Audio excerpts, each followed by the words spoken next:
Hi everyone, Christina Maria Gadar here with Open Access Pilates Archives. Today I wanted to talk a little bit about iron boots or health shoes. Before I get to that, I wanted to remind you that I do have a video where I talked about the Pilates weighted shoes or weighted slippers. You can see these in a lot of the archival photos in Joe's studio in little shelves next to the guillotine apparatus. And I have these vintage weighted metal plates that I found. It took me years to find them, and they were too big to fit into my ballet slippers, so I used my husband's custom canvas slippers from when he danced in Moscow, Russia with the Bolshoi Ballet, and I adore these shoes. But Joseph Pilates also he was documented using cast iron shoes. These cast iron shoes that I have probably weigh 4 pounds.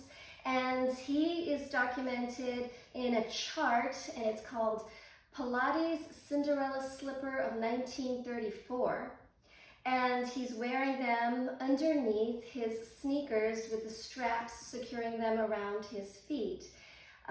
He also made metal plates similar to the plate that I have in the canvas slippers, and they were more like this where they had some cutouts, so you could add extra weight to them.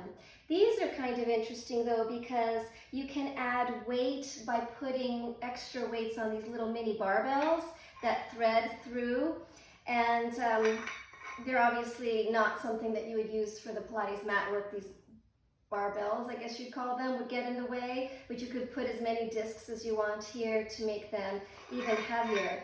But my weighted shoes are 1 pound each, and to me those are perfect. This being 4 pounds is a lot, so I have to be very careful when I do mat exercises with them.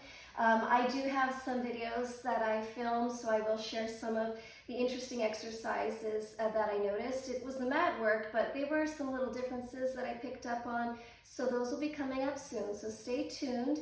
And again, these are cast iron health shoes or iron boots, documented by Joe doing mat work. In addition to the weighted shoes that we know he used, we know that his student Kathy Grant, Carola Trier, and Jerome Andrews, all of those students of his went on to teach, and I know that they used the weighted shoes that had the canvas slippers. So a lot of interesting things we find when we look back into the archives. I look forward to sharing more with you. I've got a very special vintage apparatus coming up in the near future.